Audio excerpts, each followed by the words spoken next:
Hello everybody, and welcome back to the channel for this week's Toolbox safety topic video.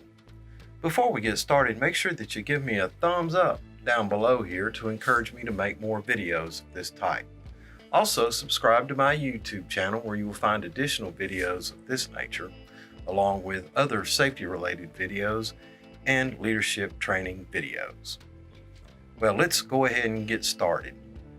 Now, this is the first in a series of 5 safety videos on heat-related illnesses and how to avoid them.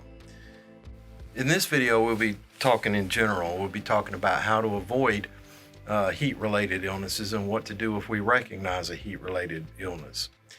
In the next video, the second video, we'll be talking about heat stress or heat stroke and heat exhaustion.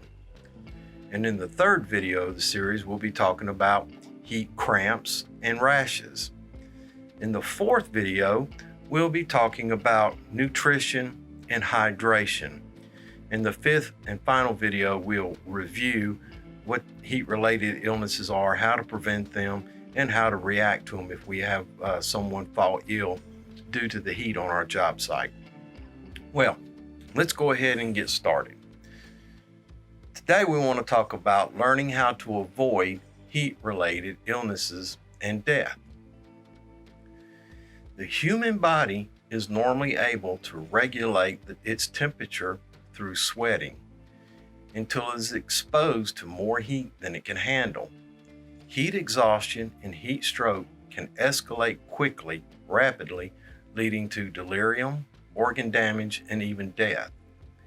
In 2017, 87 people died in the U.S. from exposure to excessive heat, according to the Injury Facts newsletter. People most at risk include infants and young children, especially if left in hot cars. People 65 and older, people who are ill, have chronic health conditions such as diabetes or health conditions, or are on certain medications. And also people who are overweight are highly susceptible to heat stroke and exhaustion. Let's talk about heat exhaustion. When the body loses excessive water and salt, usually due to sweating, heat exhaustion can occur. According to the National Safety Council First Aid Quick Check Reference Act, signs and symptoms of heat exhaustion may include sweating, pale, ashen, or moist skin, muscle cramps, especially for those working or exercising outdoors in high temperatures, fatigue, weakness, or exhaustion, headache, dizziness, or fainting, nausea or vomiting, or a rapid heart rate. And combined with a rapid heart rate, uncontrolled heat exhaustion can evolve into heat stroke, so make sure to treat victims quickly. Here's some things to do. Move victims to a shaded or air-conditioned area. Next, give water or other cool, non-alcoholic beverages. Apply wet towels or have victims take a cool shower. And then heat stroke. Heat stroke, seek medical attention immediately. If someone is suffering from heat stroke, some of the signs might include body temperature above 103 degrees, skin that is flushed, dry, and hot to the touch, because sweating has usually stopped at this point. Rapid breathing, headache, dizziness, confusion, or other signs of altered mental status. Irrational or belligerent behavior. Convulsions or unresponsiveness. Immediately take action if you recognize any of these signs. Call 911. This is a medical emergency. Move the victim to a cool place. Also, remove unnecessary clothing.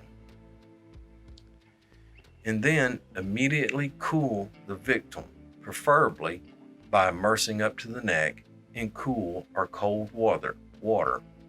Make sure you get some help with this procedure. If immersion in cold water is not possible, place the victim in a cold shower or move to a cool area and cover as much of the body as possible with cold, wet towels. Keep cooling until the body temperature drops to 101 degrees or less. Be sure to monitor the victim's breathing and be ready to give CPR if needed.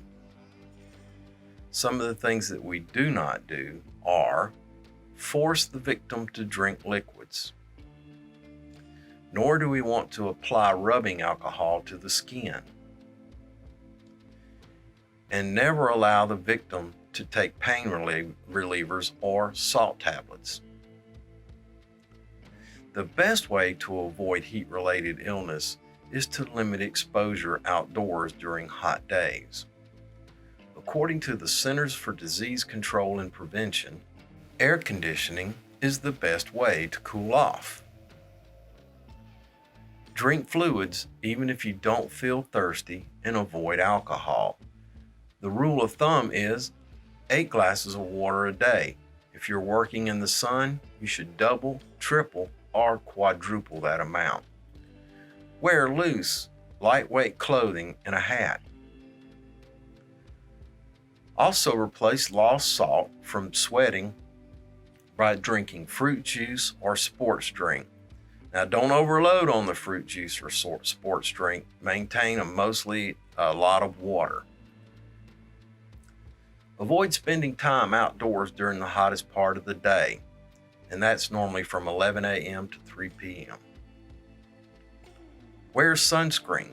Sunburn affects the body's ability to cool itself. Pace yourself, and when you run or otherwise exert your body, remember, keep each other safe. If your job requires you to work outside in hot weather, you and your supervisors can take precautions to minimize the risk of heat-related illnesses. The National Institute for Occupational Safety and Health recommends working shorter shifts until workers have acclimated or adjusted to the heat, staying hydrated, and drinking water before you get thirsty. Don't wait until you're thirsty. Hydrate constantly. Watch out for coworkers exhibiting sign of heat exhaustion or heat stroke. Take time to rest and cool down. Now, in your community, please check in on neighbors who are elderly, housebound, or otherwise may be reluctant to ask for help. You can offer to host them in the air-conditioned comfort of your living room on hot days, and drive them to a local cooling center, or call relatives or city services to arrange for them to stay cool.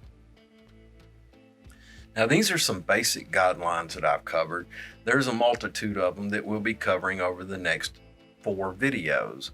So make sure you tune into the next 4 videos to learn more specifics about heat stroke and heat exhaustion, heat cramps, heat rash, nutrition and hydration, and how to prevent and take care of victims who may develop heat-related illnesses. Well, thanks for watching. Thanks for stopping by. Make sure that you give me a thumbs up down below here to encourage me to make more videos of this type. Also, subscribe to my YouTube channel, where you will find additional videos of this nature, along with other safety-related videos and leadership training videos. And until we see each other again, take care of yourself, because you're number 1. Look out for your coworkers and help ensure their safety. Have a grateful day, and remember, I will see you in the field.